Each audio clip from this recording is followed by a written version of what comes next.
यदा यदा हि धर्मस्य ग्लानिर्भवति भारत अभ्युत्थानम् अधर्मस्य तदात्मानं सृजाम्यहम्। जब जब धरती पर पाप बढ़ता है, धर्म की हानि होती है, तब तब मैं आता। ये तो आप सब जानते हैं, किंतु क्या आपने कभी सोचा है कि क्यों मैं इस धरा का जीव बनकर ही अवतरित होता हूं? क्यों मैं मनुष्य के रूप में आपके बीच में रहता हूं? आज बताता हूं।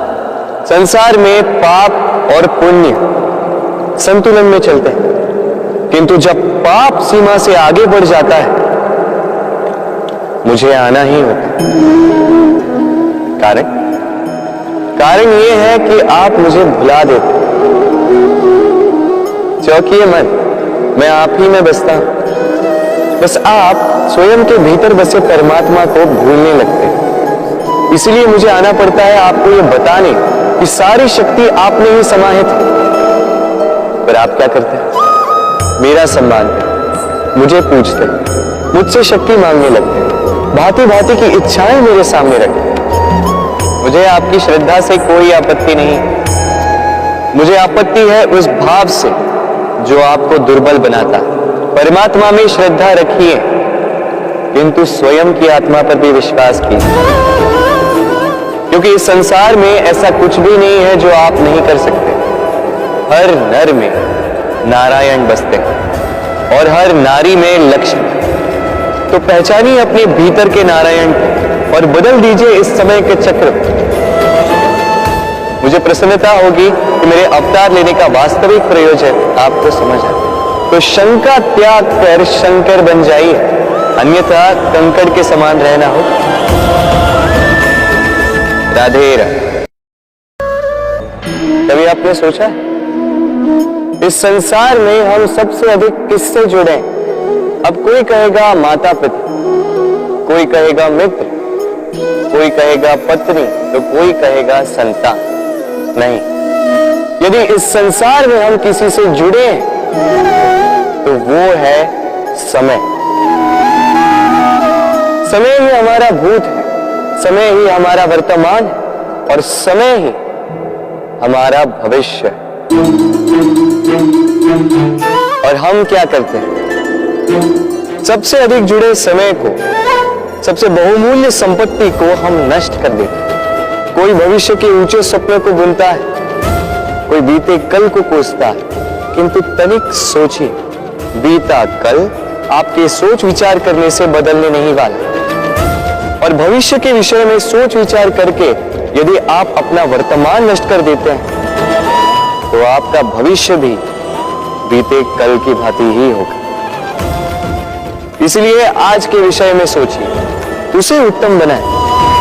आपका भूतकाल और आपका भविष्य अपने आप उत्तम हो जाए। राधे। अक्सर आपके बड़े बूढ़ों ने आपसे कहा होगा कि ये संसार दुख का मूल है और ईश्वर भक्ति उस दोष से दूर जाने का मार्ग है। किंतु सोचिए, यदि ये संसार दुख का सागर होता तो क्या नियति आपको यहां पर जन्म लेने देती? क्या ईश्वर यहां पर अवतार लेते? जब समस्याओं पर हमारा वश नहीं चलता, हम आरोप लगाते हैं इस संसार पर। यहां के लोगों सोचते हैं कि काश मैं यहां पे आया ही ना हो। एक किसान बंजर धरती पर जाता है और अपने परिश्रम से उसे लहलहाते खेत में परिवर्तित करता है। एक दर्जी जिसके पास एक सामान्य सा वस्त्र आता है, अपने परिश्रम से उसे एक सुंदर वेश में परिवर्तित कर देता है। आप भी परिश्रम कीजिए। यह महत्वपूर्ण नहीं है कि आप किस संसार में आए, यह महत्वपूर्ण नहीं है कि आप यहां कैसे आए। यदि कुछ महत्वपूर्ण है तो वो ये है कि जब आप गए तब आप इस संसार को कैसा छोड़कर गए। तो ये सोचकर जिए कि जो किसी के लिए नरक है उसे किसी का स्वर्ग बना के निकलोगे तो आपका जीवन और आपका संसार दोनों धन्य हो जाएंगे। राधे राधे। हम सबको कभी न कभी तो क्रोध आता ही और आएगा भी। मनुष्य इन्हीं भावों से हम जुड़े, किंतु ये क्रोध क्यों आता है? कभी सोचा है आप? ये क्रोध तब आता है जब हमारे मन के अनुसार कुछ ना हो, जैसे कभी कोई हमारी बात ना माने या कभी हमें पराजय प्राप्त हो जाए। किंतु इन सारी परिस्थितियों में आधार एक ही है कि कहीं ना कहीं किसी न किसी स्थान पे हम दुर्बल हैं। क्रोध जन्म लेता है हमारी दुर्बलता से और फिर वो हमारी सबसे बड़ी दुर्बलता बन जाता है। यदि क्रोध को वश में ना रखा जाए तो भ्रम जन्म लेता।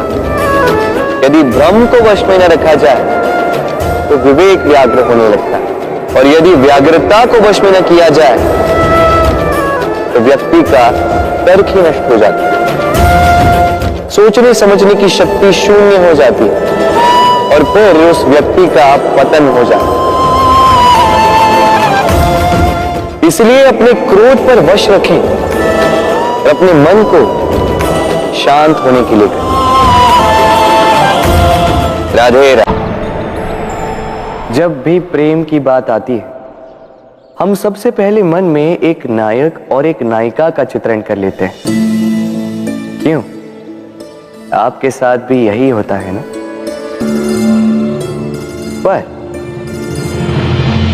क्या प्रेम केवल नायक नायिका के आकर्षण का बंधन है?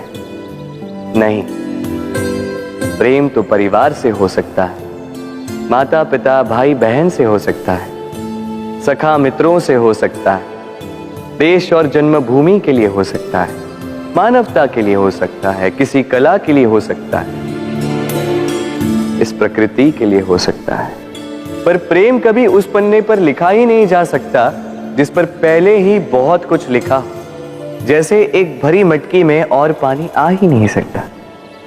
तो यदि प्रेम को पाना है तो मन को खाली करना होगा, अपनी इच्छाएं, अपना सुख सब त्याग कर समर्पण करना होगा। अपने मन से व्यापार हटा दो, तभी प्यार मिलेगा और मन प्रसन्न होकर बोले राधे। व्यक्ति किसी और वस्तु या भाव से परिचित हो ना हो, भय और भविष्य दोनों ही व्यक्ति के मन में सदैव रहते हैं, जिनका अस्तित्व व्यक्ति के अस्तित्व पे भारी रहता है। विचित्र है ना? वह वो है जिसे आप नहीं जानते, जो अनजान है, और इसी कारण आपको भय लगता है कि ना जाने क्या होगा। भविष्य वो है जो अब तक घटा ही नहीं, तो जो घटा ही नहीं उसके विषय में चिंता क्यों? आपके हाथ में है वर्तमान। वर्तमान के कर्म सत्य मन से कीजिए और सोचिए ये कि अपने कर्मों को और कितनी श्रेष्ठता से किया जा सकता है। इसलिए आप विश्वास कीजिए, यदि वर्तमान के कर्मों को आप सत्य मन से करोगे तो भय स्वयं ही निकल जाएगा और भविष्य का फल अवश्य ही मीठा होगा। इसलिए भय और भविष्य से डरना छोड़ दीजिए, इस वर्तमान को जी। राधे राधे। हम अपने संबंधों के साथ जीते हैं, उत्सव मनाते हैं, खेलते हैं, खाते हैं, आनंद मनाते हैं, किंतु जब कोई प्रिय हमसे दूर चला जाता है, इस संसार से चला जाता है, तब हम दुर्बल हो जाते हैं, सदा दुखी रहते हैं। क्या ये होना चाहिए? इस प्रकृति को देखिए, वृक्ष पत्तों के झड़ने से शोक नहीं मनाता, वो नए पत्तों के आने का स्वागत करता है। कल आप भी किसी के स्थान पे आए थे और कल आपके स्थान पे भी कोई और अवश्य आए। क्योंकि ये परिवर्तन है, ये इस प्रकृति का नियम है। इसमें शोक कैसे? जो छूटा उसका शोक मनाने के स्थान पर जो मिलेगा या जो आपके पास है उसका आनंद उठाइए।